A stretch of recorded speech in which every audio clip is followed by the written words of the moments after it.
to this Sport Wellington webinar, where we are focusing today on T Manawa Active Aotearoa Fund, the new fund that we're administering for our Greater Wellington region on behalf of Sport New Zealand. My name is Roger Thompson. I'm the project lead at Sport Wellington. I'm leading our work to help our system respond to the impacts of COVID-19. So I'm leading that work right now, and I chair a regional recovery group that involves 8 councils, the 3 district health boards, Healthy Families, Wellington Community Trust, Y Central, and 3 of our larger participation sports, rugby, netball, and cricket as well. That group right now are working together on 9 projects across our greater region to, again, help us recover from the impacts of COVID. Today we're focusing on, as I've already said, T Manawa Active Aotearoa Fund. And I just wanted to speak to the fund just for a few seconds before I pass to my colleague, Jamie Leith, who's managing this fund. I guess the first key point to note is that historically, Sport Wellington has received around $880K to provide to various stakeholders across our region through Kiwi Sport. And T Manawa Active Aotearoa, we have 1.4 million per annum to distribute. So a significant increase in funding into our region through Sport Wellington, and at the same time, a significant opportunity. One of the fundamental changes to this fund and who we can partner with to provide the funding to is that, as you will all be well aware, our new strategy at Sport Wellington focuses on improving the levels of physical activity of Wellingtonians, and that means that organisations that are involved in delivering play activities, active recreation, and competitive sport, or are eligible to apply for T Manawa Active Aotearoa funding. So a much broader group of organisations can chase funding through Sport Wellington now. There's been a huge amount of interest already in T Manawa, and my colleague Megan, as we're talking today and as Jamie is talking and presenting, she'll be popping information into the chat function. And I think right now she's about to pop in T Manawa at sportwellington.org.nz. So that's the email address that you can come through and access Jamie Lee, my colleague, which will be presented to you soon. The first open funding round is live and closes at the end of September. And the FAST fund, again, which Jamie will soon explain, it is also live, and it's open year round, where you can access up to 10K at a time. So Jamie Leith, who I've already mentioned, he's asked me to stress a point to all of the stakeholders on the line, and that is that Sport Wellington is genuinely on standby to, as I'd say, sit beside you to help you submit your application. So to make sure you essentially position yourself to access the funding. So we'd rather sit beside you, answer your questions, ensure we're aligned before you put all the energy and effort into submitting an application, rather than you charge ahead and do it in isolation. So Jamie will speak to that in a moment, but we are actually on standby to help you submit applications to understand what you can chase and where there'll be really strong alignment from your application to what we're seeking to fund. We've just recently set up a decision-making panel, and there's quite broad representation on that panel from various groups representing Pacifica, Māori, the disability sector as well. So they're up and running. And as I've said, the fund is now live. So what we're going to do today is we're actually recording this webinar so that if there are other people within your organisation, colleagues, staff, where you want to share what we covered today with them so they get up to speed and work with you on the application, or maybe you delegate for them to do it, then great. We'll ping out this recording, the link to the recording, after the webinar later today. Just a quick reminder that we're going to have Q&A towards the end, so please don't be shy in jumping in and dumping into the chat function your questions as we go. It'd be good if you just dump them in as we go, and then we can work them through towards the end where we have an open Q&A. And again, if you don't mind, can you please just turn off the audio and video at your end? It'll help with the quality of the call, given there's a big number of stakeholders on the line. Thank you. Okay, so I'll hand it over now to Jamie Leith. Jamie's our partnerships advisor at Sport Wellington and manages a variety of funds, including Te Manawa Active Aotearoa. And also, you'll be hearing from, or maybe seeing her online. Megan Wilby is helping us with the Q&A later, and she'll be again dumping in the information into the chat function as we go for you to check. Okay, welcome everybody and enjoy. Jamie, over to you, mate. Awesome, thank you very much, Rog. Can I just start off by saying great to see so many external stakeholders on the line. Awesome to see that we've got so much interest from around the region in this fund. Great opportunity, obviously, as Roger mentioned, with the increased investment versus what some of you will be familiar with through Kiwi Sport in the past. So a really awesome opportunity, and hopefully you find this session of high value. I'm just going to share my screen now.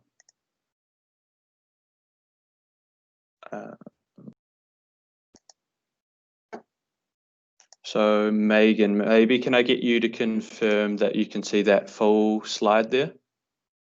Yep, all good, Jamie. Okay, perfect. Awesome. So we'll get straight into it. A few notes from me regarding today's agenda, but this will be an information session around Te Manawa Active Aotearoa, as Roger's pointed out. And again, lots of time for questions at the end of this session. So as Roger mentioned, please pop any questions you have throughout this in the chat. Cool. So just before we jump into things, just a heads up to let everyone know that this presentation will be recorded and the slides will be shared. My colleague Megan and or Rosa will be popping the link to the Te Manawa webpage on our website into the chat for this webinar. So if you have not already, I would advise you to take a look at the information provided on there after this webinar. Additionally, if you have any questions as we proceed today, please feel free to pop them in the chat and I'll aim to answer them at the end of this presentation. So today's presentation will cover off the following topics. So we'll do a high-level overview of this fund. This will be relatively brief, as all of the information is easily accessible on the Te Manawa page of our website. And it has been touched on in earlier presentations, of which recordings are up on that website as well. So if you haven't viewed those already, would encourage you to pop along and view those from a high-level perspective. I'll outline the key differences between Kiwi Sport and Te Manawa. If you are unfamiliar with Kiwi Sport, the Regional Partnership Fund, don't worry. Sport NZ have emphasised a number of times that whilst this fund is replacing Kiwi Sport going forward, Te Manawa is very much its own fund with its own parameters and purpose. So if you are familiar with Kiwi Sport, hopefully this slide will illustrate how the two funds differ. I'll touch on some key dates, parameters and assessment process for both Te Manawa Open funding as well as the FAST fund. Just a FYI in advance, these dates are up on our website also. Importantly, I will speak on what I think are some key considerations, some things to ensure that you as potential applicants are across ahead of submitting an application. And finally, there will be time for one-on-one meetings and a wee bit more information around that going forward as well.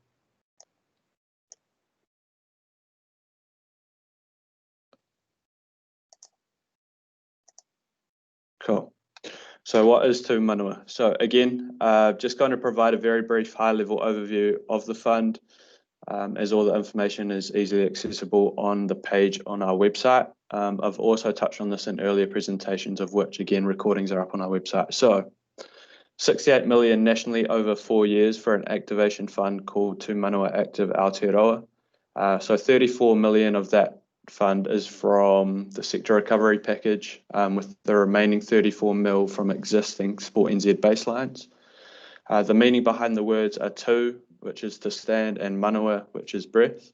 And this is taken in the context of play, active rec and sport, and calls to Sport NZ's vision of everybody active. The fund aims to support the provision of and access to quality play, active rec and sport opportunities for tamariki and rangatahi, with a real emphasis on those that are missing out, particularly in high deprivation areas.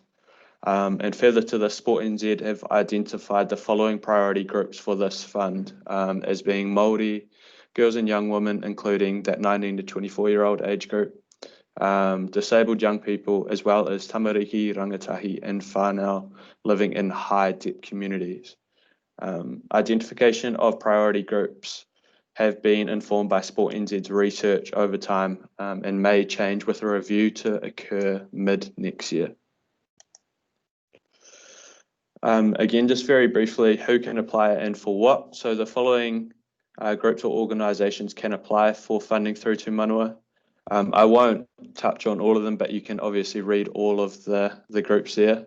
And as Roger mentioned, it's great now that I guess the focus has been broadened to include active rec as well as play, in addition to sport, which Kiwi Sport has covered in the past. All of those organisations, as mentioned, can apply for the fund. Around what can be funded, so this is an activation fund and it is intended to help cover program or service delivery costs.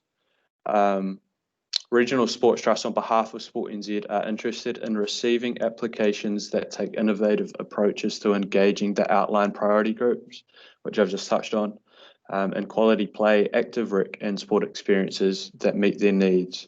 So regarding what can be funded, this includes but is not limited to project or program delivery. So for example, venue or equipment hire or transport to an event. Officials where these are required for delivery of the opportunity, delivery staff wages, e.g. Activity leader or coordinator, and just the key note there that this must be the person or the people that are involved in planning or delivery of the project or program directly to the participants. What's different from Kiwi Sport? So T Manawa has a broadened focus to include play and active rec, as well as organised sport. As a result, T Manawa will support a wider range of activity opportunities than Kiwi Sport did previously. The organisations eligible to apply for T Manawa have been broadened in recognition of their critical role in providing these opportunities. So there is an understanding that physical activity occurs in different ways for different communities. So the inclusion of play and active rec alongside sport allows for flexibility and reflects the purpose of the fund being centred around community activation. T Manawa has a strong focus on quality experiences that will encourage participation for life. So there is a tighter purpose around the provision of quality opportunities and experiences. That's a real emphasis. This is a key difference from Kiwi Sport, which focused on participant numbers and participation opportunities heavily.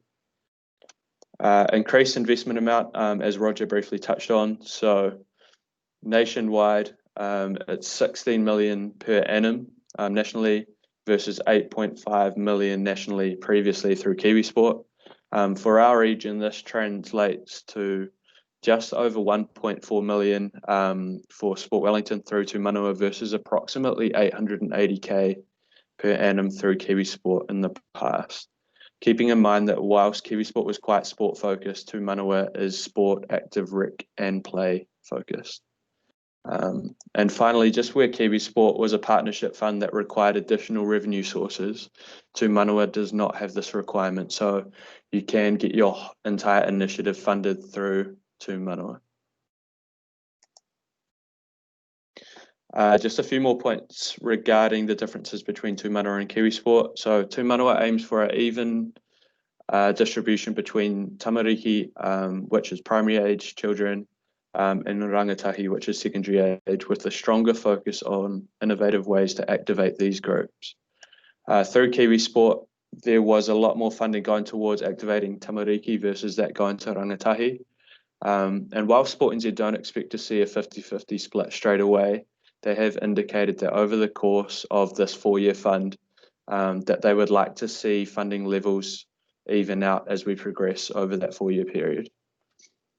T Manawa has a distinct and separate application process and assessment process for kaupapa Māori applications, which is awesome. In the application form, there is an option to indicate as to whether your application is a kaupapa Māori application. These applications will be assessed using the Te Whiti Rehua framework, with discussion on these applications being led by our external Māori representative on the community decision-making panel. Megan, I might just check in with you quickly to see if there has been any questions so far. Yeah, awesome. Thanks, Jamie. We've had a couple come through, so I'll just start at the most recent. So is the age for each category tamariki 5 to 12, rangatahi 12 to 18 for male, and then 12 to 24 for female? What age is considered for disabled young people? Yeah, good question. So yes, those were right. So tamariki is primary age kids, rangatahi secondary aged. And additionally, there is that focus on 19 to 24-year-old females. And just as a wee bit of context, that's come kind of off the back of COVID. So Sport NZ saw during lockdown that group in particular were down on their physical activity levels. So they've included that group in for this first year of the fund at least. And as mentioned, they'll be reviewing those groups mid next year, so 1 year into the funding. To answer the second bit of that question, disabled young people just fit within that age group, so up to 18 primarily. But if I guess they fall into that 19 to 24-year-old female group, then they can be considered under that group as well. Awesome, thank you. We've had a couple questions come in asking about, is there an advantage to applying in early rounds to the open fund, given that there are 3 rounds of funding? Good question. No real advantage. I know, speaking from a logistical standpoint, our investment schedule with Sport NZ is split up over a number of payments. So we have intentionally not allocated any total investment amount to any one open funding round, as you'll be aware, or I'll cover this coming up as well. But there will be 3 open rounds. So no real advantage. It was more so we've kind of strategically placed the timings of those open funding rounds to revolve around some key dates. So there's one now, obviously there'll be one closer to the end of this year, and then there'll be one at the start of next year. So it's kind of dependent on when you are looking to run your initiative. Awesome, thank you. Is there a limit on the number of applications per organisation? We've had this question come in a couple times. No limit. What I would encourage is, so obviously if the initiatives you're looking to run are very different or very separate, would encourage you to apply under 2 separate applications. If there is crossover or similarities between, I guess, 2 initiatives, or they can kind of fit into one application, would encourage that. Just from our end, it makes it kind of nice and easy to, when it comes to drafting up investment agreements and stuff like that. Also, I guess just to be mindful of is we do have that fast fund option as well. So I know in the past through Kiwi Sport where we've had a fast fund and an open round, organisations have secured larger funding amounts through the open round, but also popped in a fast fund application, and that's up to 10K. And that's quite often for pilot initiatives or kind of smaller initiatives that have room for potential expansion in the future. Awesome. And just to expand on that with a little bit more detail, one question asked specifically from the perspective of an incorporated society. So it says, we're associated to a softball association that is an incorporated society. Can we apply for funds as we run a softball in schools program? We've been told that only one application can be made by an incorporated group, and if we apply using their number, then that removes the chance of them applying. Is that true? Good question. So incorporated societies obviously can be funded, and that was covered through one of the earlier slides. I guess I would encourage you probably just if there's particular instances like that, just to reach out. All of my contact details will be on the end of this presentation, but also I've got a few contact numbers that are on our website. So potentially around specific questions, we'd just encourage you to give us a bell around that specifics. Awesome. We've got a few more questions, but I think you might answer some of them in more of your presentation. Cool. Maybe we can come back to them later if they're still not answered. Awesome. Sounds good. Sweet. So I'll continue moving through. So a wee bit more here around the open fund. So I'll move on to the open fund and the fast fund and a wee bit around the assessment process for each. So the open round key dates are as per the table here. Please note that the exact open and close dates for rounds 2 and 3 may change, but rest assured that we will communicate this via our website closer to the time. So open funding rounds are assessed by the T Manawa Active Aotearoa Community Decision-Making Panel. This panel will include internal Sport Wellington staff in addition to external panel members, and will include Māori, Pacifica and disability representatives, as Roger covered off earlier. There is no maximum amount organisations can apply for through these open rounds. Touching on the FAST Fund now. So the T Manawa Active Aotearoa FAST Fund has the same purpose, priority groups and requirements as the T Manawa Active Aotearoa Open Funding Rounds. The difference between the FAST Fund and the traditional funding rounds are how the respective funding streams are administered. So there is a maximum for the FAST Fund, there is a maximum amount of 10,000 per application. And the aim is to cater for smaller scale and or pilot initiatives, as I briefly touched on when answering that question earlier. FAST Fund applications will be assessed by an internal Sport Wellington assessment panel, and the FAST Fund is open year round. So each round will open at the start of each calendar month and close at the end of each calendar month, with applicants being notified of their application outcome shortly after. So the first funding round will open 1st of September, so that's already live obviously, with the last round opening the 1st of May 2021. And there's a wee bit of caveat there, and that's kind of saying unless all T Manawa Active Aotearoa funding is distributed prior to that date there. Again, all of this information is up on our website under T Manawa, under funding, so I would encourage you to jump on there for dates and specifics around that stuff there. I thought it might be beneficial now that we're delving into a wee bit more detail, just to touch on a few key considerations from my perspective, and a few things that have been communicated through some of the consultation groups that I've been involved with Sport NZ, specifically around this fund. So of the total funded projects through this fund, Sport NZ require regional sports trusts to fund at least 20% in the area of play, 20% in the area of active rec, and 20% in the area of sport. Please note that this is 20% of total projects in each of these areas, not 20% of the total funding in each. I thought that was important just to be something, or just to be mindful of as an applicant ahead of submitting your applications. Sport NZ have provided greater clarity regarding in-school delivery for T Manawa. So where a project or program is to be delivered during class time, either the school/kura or the provider in partnership with the school/kura can apply for the funding, and the in-school/kura setting form must be completed. This form is included on our website now. So if this is applicable for you and for your initiative that you're looking to apply for, please jump onto our website and take a look at this. I'm sure there'll be a few questions around this as well, so feel free to get in contact. If your initiative is to occur within the school setting but is outside of curriculum time, then this form does not need to be completed. I guess just jumping back to, so if your initiative that you're looking to deliver is in curriculum time, Sport Wellington strongly advises that if this is applicable, you contact us so that we can get a member of our Healthy Active Learning team along to help facilitate the conversation, and to ensure that there is benefit to the schools over and above the delivery of your initiative as the external provider. It is important to remember that we will have a Healthy Active Learning representative on our community decision-making panel for this fund, who will have a say on any school setting delivery. So the more that providers can be seen to be proactive in this area, the better.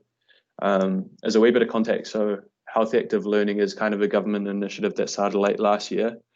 We've got a team of 5 Healthy Active Learning staff members at Sport Wellington, and they kind of work specifically with schools quite often in high debt areas, and work alongside their teachers around the PE space, just upskilling them and kind of working on professional development opportunities. So they have quite an important role to play in T Manawa going forward. And then just finally, for this slide, each program or project needs to meet a clearly identified need. And this is really important and something that's been emphasised a lot by Sport NZ in those consultation groups.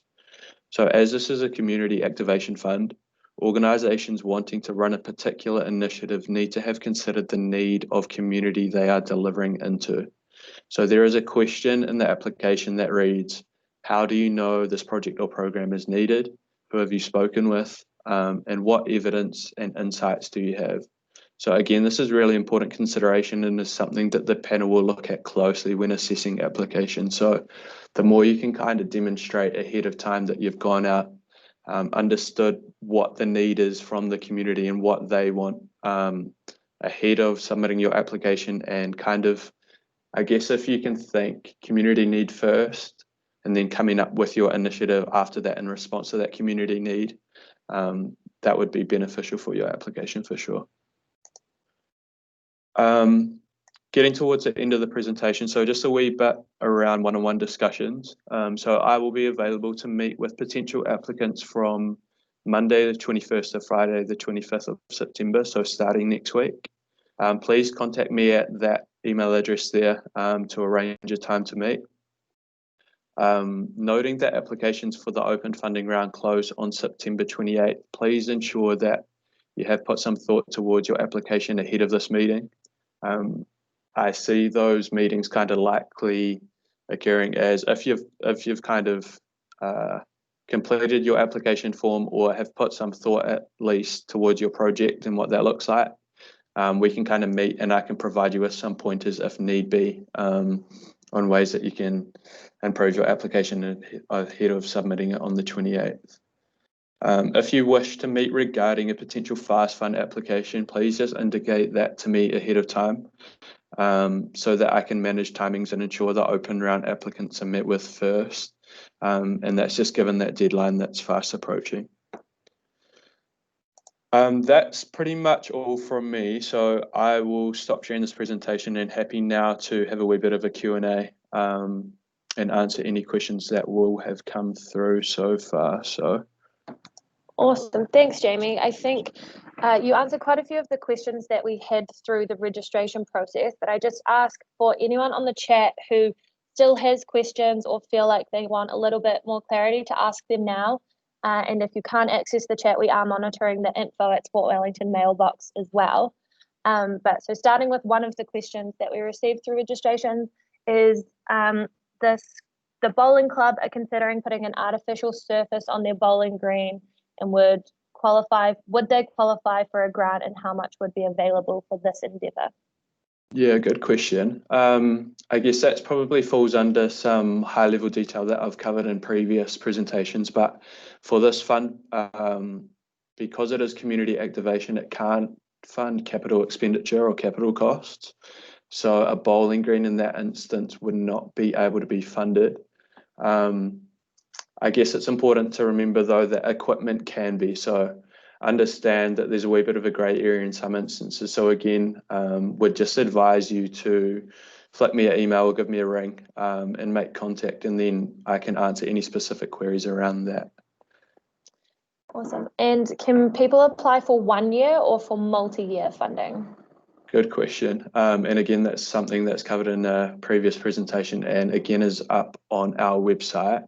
At this stage, because Sport NZ are going to review those priority groups after this first year, funding is only available for up to 12 months at a time at this point in time. What I have been encouraging applicants that have been kind of talking to me so far is, say your program is 3 years, you've got a 3-year plan. Knowing that we can only fund the first year, we would probably still encourage you to submit your 3-year plan or kind of give us a sense of where you're going long term, but just understand that we can only fund the first, well, up to 12 months of delivery at this stage.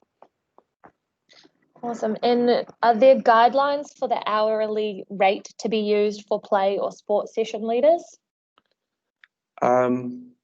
Good question. No guidelines from our perspective, but that's potentially something we can, I guess, check back with Sport NZ and if they have any guidance around that. Again, we'd just encourage you to think, again, it's based on application need, right? Community need rather. So if you're ascertaining what the need is in the community, and then understanding what that delivery is there. I guess it's important to consider as well that we will have a range of kind of expertise on our community decision-making panel. So if any hourly rates are extortionate, then we're going to have an understanding of what those should be, right? So it's just ensuring that they're reasonable. But to answer your question, no guidance per se around hourly rates.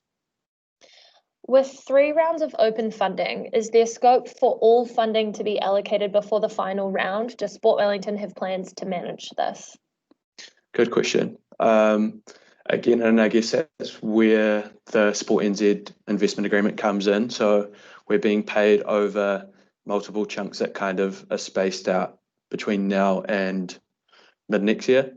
So we won't be committing all of our funding. I guess it's our intention to answer the question is to definitely have those 3 rounds because they cater for different groups, right? So we see this first one being in response a lot to, obviously it's open to active rec and play organisations that are ready to go now, but also there's just an understanding that there's some sport codes that if they kind of need their funding now ahead of their season starting to begin their initiatives or begin delivery. That one later, closer to, I guess, Christmas, is with an eye towards projects for potentially winter codes that want to get ready, as well as schools or in-school delivery that will occur early next year. And then that 3rd round early next year will be for winter codes, gearing up for their season, as well as obviously playing active rec too. So that's kind of the thinking regarding those timings of those. So we're pretty intent to have all of those rounds, yeah. How much evidence is required within applications to give Sport Wellington confidence that we do indeed understand the communities and population groups we're planning to deliver our programs to? Good question. And again, that's something that can probably be discussed at these one-on-one meetings that we have because it will change for each applicant. Again, there is that question in the application form around how have you ascertained the community needs. So it's probably just providing some evidence that we've gone to talk to these organisations or these communities that operate within the area that we're looking to provide our initiative. Yeah, it's probably just ensuring that some consultation has been done and that has informed what you are looking to deliver. Again, that's different for each applicant, so I'd encourage you to just discuss that with me ahead of submitting your application. If we apply to the FAST Fund multiple times in support of an ongoing program, when do you suggest we switch to applying to the Open Fund? Or do you have any more information to guide people with that? Good question. And again, I think it's on a case-by-case basis, right? So if I'm thinking Kiwi Sport in the past, which we've had a similar FAST Fund, we've had initiatives run under that FAST Fund and be quite successful, and then kick on to apply for open funding. So again, it's dependent on scale, and it's dependent on the quality experiences that you're delivering. Say you want to start and pilot it within essentially one small community group, and then it's worked quite well, so you can then expand it to multiple community groups or greater people within that community. Again, it is really dependent, so it's hard to give a blanket answer, but again, something that can be discussed around specifics with myself. Have Sport NZ provided a definition of active recreation? For example, is carving a waka from a log by hand a craft hobby or art, or is it active recreation? There is some guidance around that in the community guidelines. They have provided a definition, and there's also a wee flowchart on the T Manawa page on our Sport Wellington website. So I'd encourage you, if you have any queries around what's play, what's active rec, sport is obviously pretty straightforward, but would encourage you to pop into the community guidelines. It has it very early on in that document there. Awesome. Thanks so much, Jamie. Those are all the questions we've had through so far. Unless any come in the next minute, we're all good. Perfect. So I guess I'll just open it. If anyone would like to pop their mic on and ask any questions now, please do so. Otherwise, I will hand back over to Roger to close us off.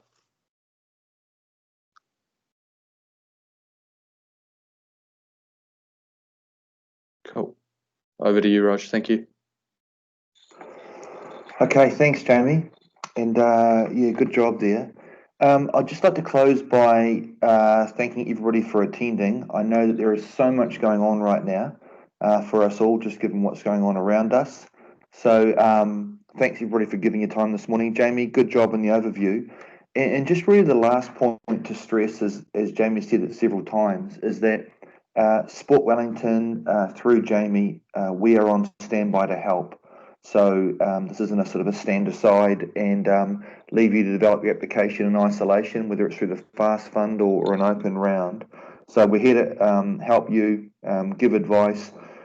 Certainly with this fund and other funds that we're operating, more than ever before, we are being targeted. So that question around, an applicant providing evidence of one or more communities or population groups that you're targeting through whatever you're doing, again, just talk to Jamie around the depth of evidence. As he said, it's really just showing that you've given it some thought, that you have actually asked that community what their needs are, etc.